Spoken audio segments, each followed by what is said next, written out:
Hey everyone! Welcome back to Learn English Naturally. I'm Cheryl.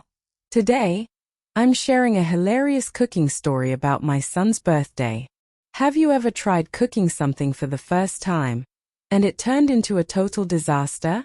Well, today you'll learn super useful English about kitchen tools, cooking terms, and natural daily expressions through my little kitchen fiasco. Sit back, relax, and let's jump into the story. Today was my son's birthday, and he is a total seafood lover. So, I decided to cook his absolute favorite dish, ginger and scallion crab.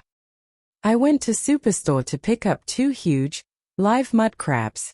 While I was at the seafood counter, the staff noticed I was staring at the crabs hesitantly, so he gave me a quick tip. Need help choosing, ma'am? He asked with a friendly smile. If you want meaty crabs, go for the males. See this narrow, pointed triangle shape on their belly? That's the male's apron. Their meat is super firm and packed with flavor.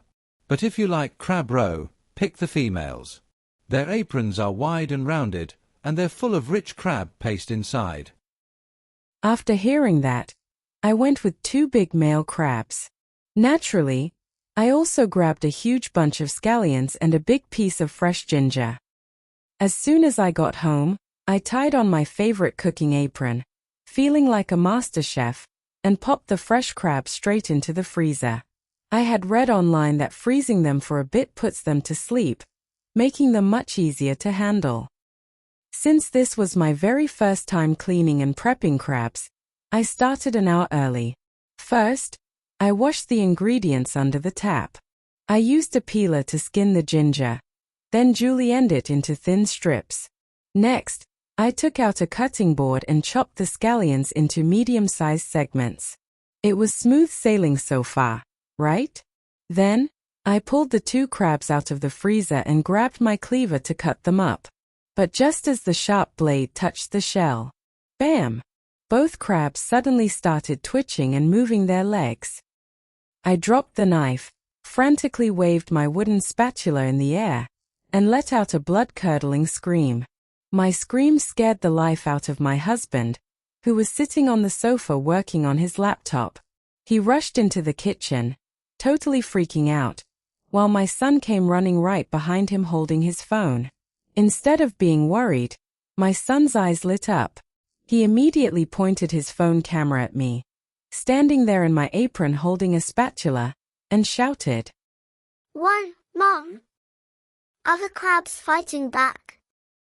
Wait, don't move, I'm vlogging this!" I yelled, "They're alive! They're moving!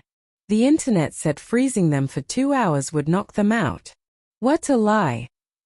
My husband gave me an encouraging smile, told me I had worked hard, and gently said, Okay, stop screaming. Calm down, don't touch them yet. Give me a second. He walked back to his laptop, did a quick search, and came back holding a pair of heavy-duty kitchen shears and rubber gloves. Without skipping a beat, he grabbed a crab, pried open the top shell with the shears, and removed the gills. There you go. Safe now. He said nonchalantly. My son instantly started clapping frantically and cheered. "Dad, you're my hero!" I threw up 2 thumbs up, completely stunned by his smooth skills. My husband patted our son's head, flashed us a brilliant smile, and casually walked back to the sofa like nothing happened. I just stood there, wearing my apron and holding my spatula, processing everything like a slow robot. I honestly couldn't believe it. My husband, who never sets foot in the kitchen, just handled that like a total pro, completely outshining me, the self-proclaimed chef of the house.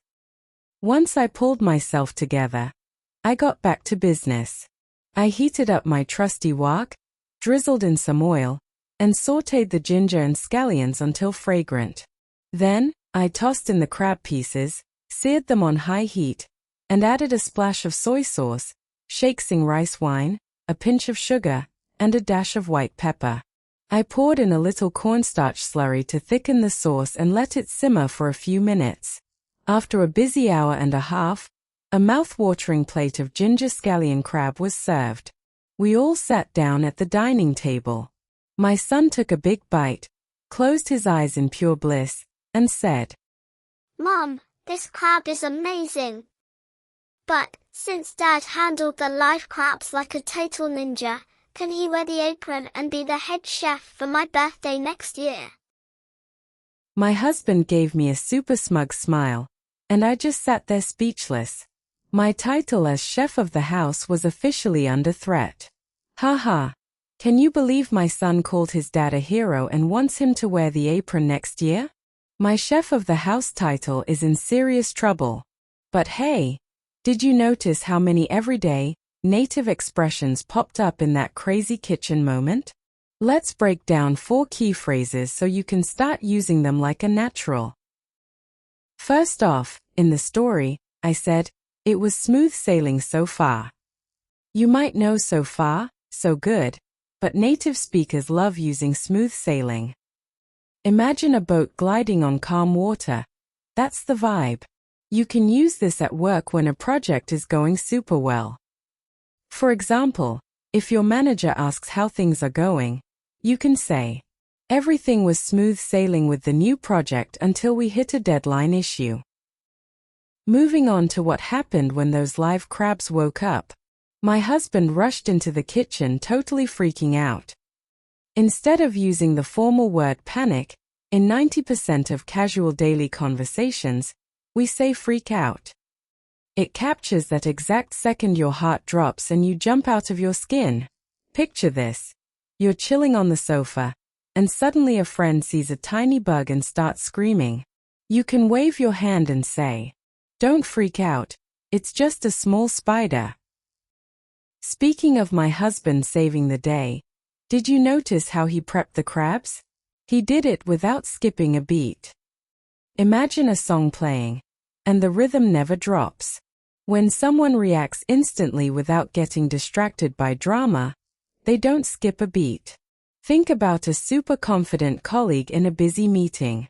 When the client asked a tricky question during the presentation, Sarah answered it without skipping a beat.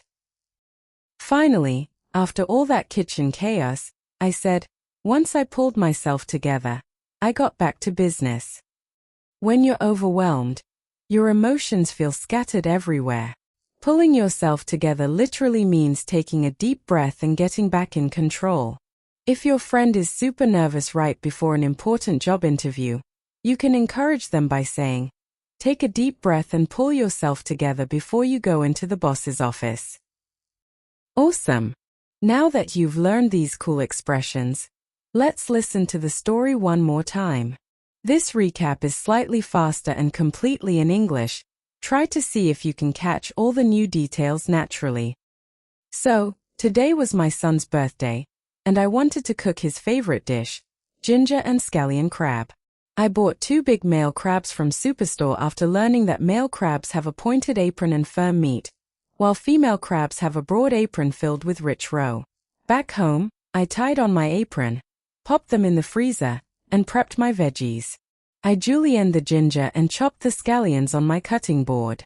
It was smooth sailing until I brought out my heavy cleaver to chop the crabs, and they started twitching. I dropped the knife, waved my wooden spatula in panic, and screamed. My husband rushed in, totally freaking out, followed by my son filming me on his phone. But my husband gave me a sweet smile, told me I did a good job, and gently told me to calm down. He grabbed kitchen shears, and without skipping a beat, prepped the crabs for me. Once I pulled myself together, I sautéed the ginger, seared the crab in my wok, added soy sauce and wine, and let it simmer with a cornstarch slurry. The meal was delicious, but the surprise came when my son asked if Dad could wear the apron and be the chef next year. My chef of the house title is definitely under threat. Honestly, kids can be so brutally honest sometimes. I spent nearly 2 hours cooking, and my husband gets all the praise just for handling those live crabs. But you know what? I have to give it to him. He was seriously amazing. I never knew he had such slick crab prepping skills. We ended up having such a wonderful evening together. Anyway, thank you so much for watching today's episode. Cooking can be full of surprises, but it's honestly the best way to learn real-life English. Has your family ever poked fun at your cooking, or surprised you with their hidden skills in the kitchen? I'd love to hear your funny stories, so drop a comment down below. If you enjoyed this video, don't forget to hit the like button and subscribe for more fun, story-based English lessons. And remember, don't just learn it, speak it naturally. See you next time. Bye.